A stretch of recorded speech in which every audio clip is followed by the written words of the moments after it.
Halo siswa Bapak seluruhnya yang ada di rumah. Saya bangga dan saya mau kalian semua tetap ikut dan aktif belajar di rumah melalui pembelajaran bahasa Indonesia yang saya ampuh. Untuk kelas yang saya masuki, saya berharap juga seluruhnya nanti bisa mengikuti pembelajaran apa yang diberikan oleh Bapak Ibu gurumu melalui Bapak Ibu guru Mapel. Untuk itu keaktifanmu dan keseriusanmu dalam pembelajaran kami butuhkan. Nah, sekarang kita akan masuk kepada pembelajaran sistematika surat lamaran pekerjaan. Seperti apa?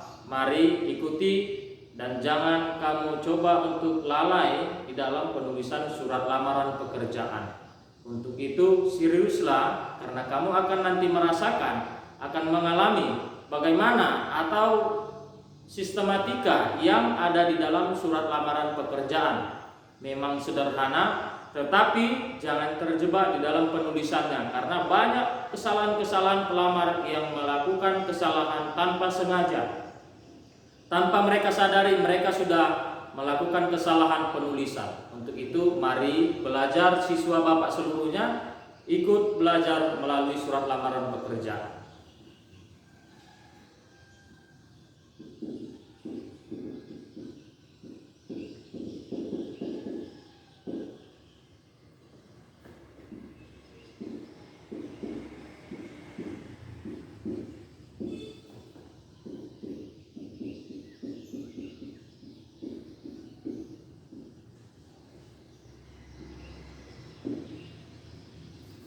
Nah, langkah pertama yang harus kamu ketahui di dalam sistematika surat lamaran pekerjaan yaitu berisikan nanti tempat dan tanggal pembuatan surat.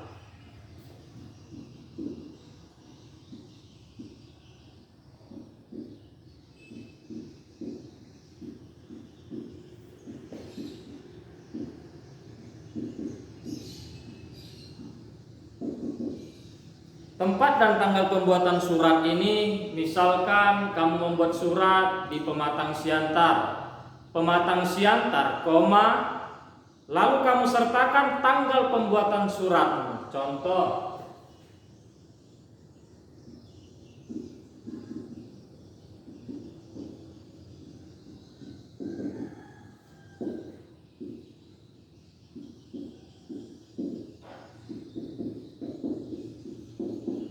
nah, inilah dia tempat dan tanggal pembuatan yang disertakan di dalam surat lamaran pekerjaan. Yang kedua,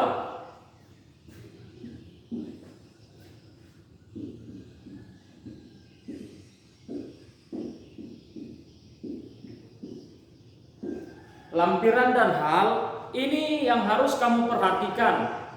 Banyak para pelamar menggunakan hal-hal yang salah.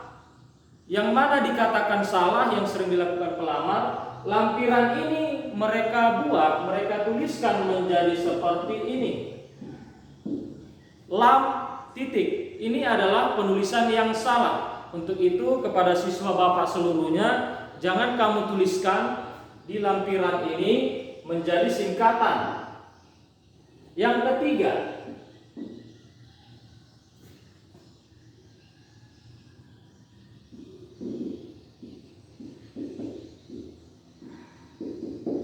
alamat surat. Nah, di alamat surat juga banyak dilakukan kesalahan para pelamar yang begitu banyak yang antusias untuk mencari pekerjaan, baik sarjana ataupun tidak.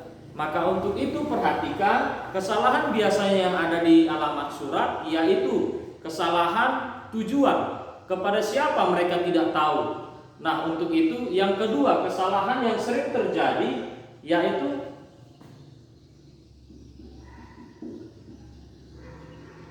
menggunakan kata kepada. Ini harusnya kamu tidak peroleh, artinya tidak kamu buat atau tidak kamu temukan di dalam surat lamaran siapapun. Kepada yang terhormat itu salah. Cukup dengan yang terhormat.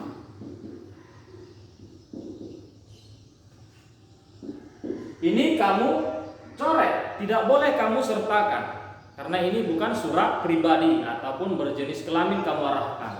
Yang kedua, syarat untuk alamat surat tidak melebihi dari 3 baris.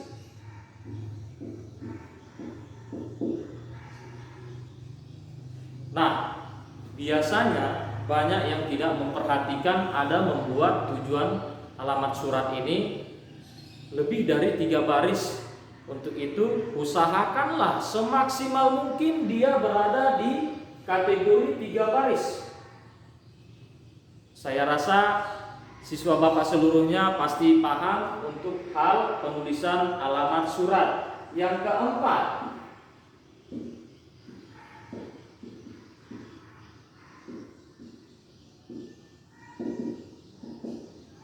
keempat, ini salam pembuka. Alangkah lebih baiknya kamu menggunakan salam pembuka. Nah, untuk itu salam pembuka biasanya diawali dengan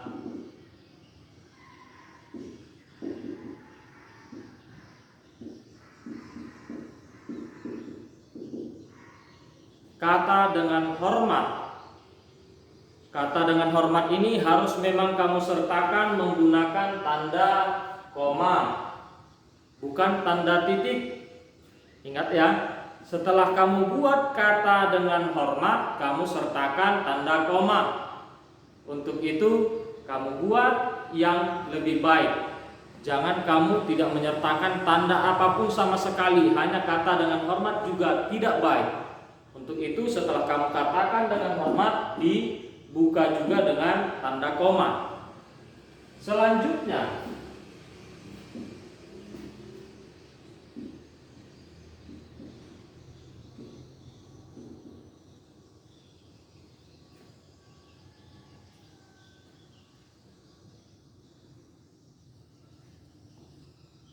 ada isinya pembuka. Nah, yang biasanya disebut di dalam sistematika surat lamaran pekerjaan ini, pembuka ini yang dikatakan alinea pembuka, paragraf pembuka. Jadi kata-kata ini rangkailah dengan kata-kata yang baik dan sopan. Tunjukkanlah kamu bahwa pribadi-pribadi yang baik yang sangat mengharapkan pekerjaan yang kamu harapkan ini bisa menerima kamu nantinya. Nah, ini gunakan dengan bahasa baik dan sopan.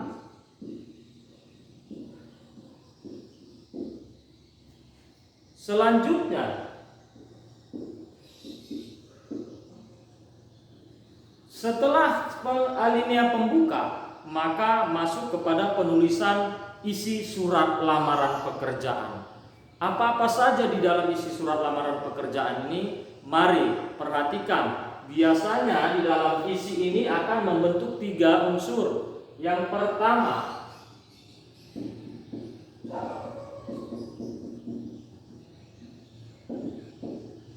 identitas diri. Identitas diri ini kamu menyatakan bahwasanya data-data diri kamu akan kamu tuliskan di dalamnya. Baik itu diri kamu, namanya, tempat lahir, nomor handphone dan sebagainya. Kamu boleh lihat di surat-surat lamaran pekerjaan yang ada pada website ataupun kamu boleh cari di Google seperti apa bentuk isinya, seperti apa bentuk identitas diri, dan juga sudah ada di buku pegangan kamu bahwasanya identitas diri ini yang tertuang di dalam surat lamaran pekerjaan. Yang kedua,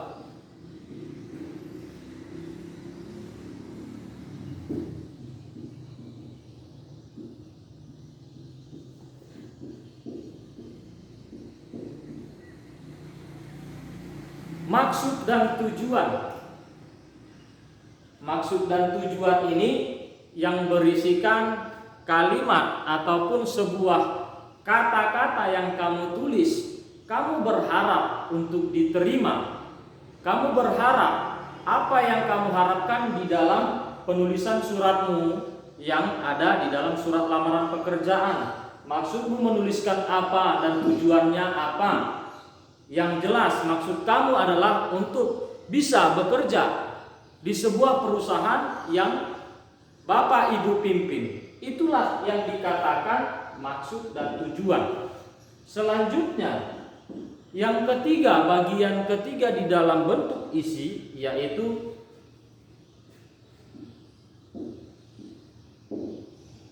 lampiran. Kenapa kita katakan tadi ada lampiran? Maka itu harus disertakan karena ada yang kamu lampirkan. Apa saja yang biasanya lampiran? Yaitu contoh, kamu lampirkan fotokopi KTP, fotokopi jasa, fotokopi yang lainnya, termasuk kurikulum vitae atau yang disebut dengan CV. Nah, lampiran ini kamu hitunglah berapa lampiran, berapa yang kamu lampirkan, maka akan kamu tuangkan nanti di lampiran ini dengan kata-kata, bukan dengan angka. Contoh, ada 5 lampiran, maka kamu tulis dengan huruf 5, bukan angka 5. Paham ya?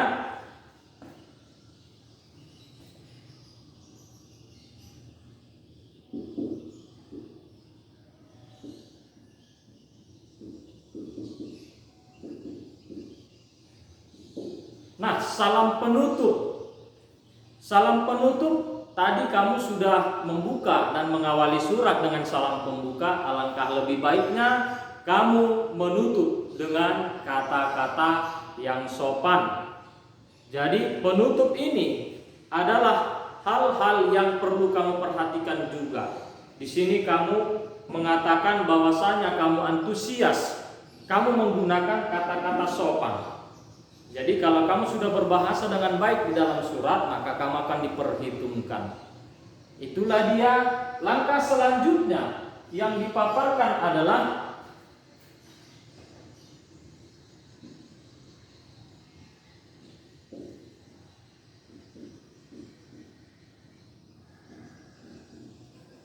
tanda tangan atau nama si penulis. Kamu harus juga sertakan tanda tanganmu, namamu, nama lengkap, nama sesuai dengan identitas diri tadi. Jangan namamu berbeda di identitas diri dengan nama yang ada di tanda tangan. Selaraskan, sesuaikan dengan struktur yang kamu buat. Sistematikanya sudah diberikan, maka kamu jangan lupa ada perbedaan di dalamnya. Itu yang menjadi kesalahan-kesalahan yang disebabkan oleh pelamar. Nah, anak-anak Bapak sekalian, saya harap dalam penulisan sistematika kamu harus benar-benar serius. Ini dulu pembelajaran kita untuk hari ini, semoga kalian dapat memahami. Silahkan kamu pelajari dan dibuka buku paket, maka kamu lihat contoh-contohnya yang ada di dalam. Sekian dan terima kasih, salam sehat untuk kita semua, dan sekali lagi saya katakan tetap jaga kesehatan kamu agar kamu terhindar dari mara bahaya, apalagi sekarang penyakit yang sangat menakutkan ini untuk kita jauhi. Salam sehat, terima kasih.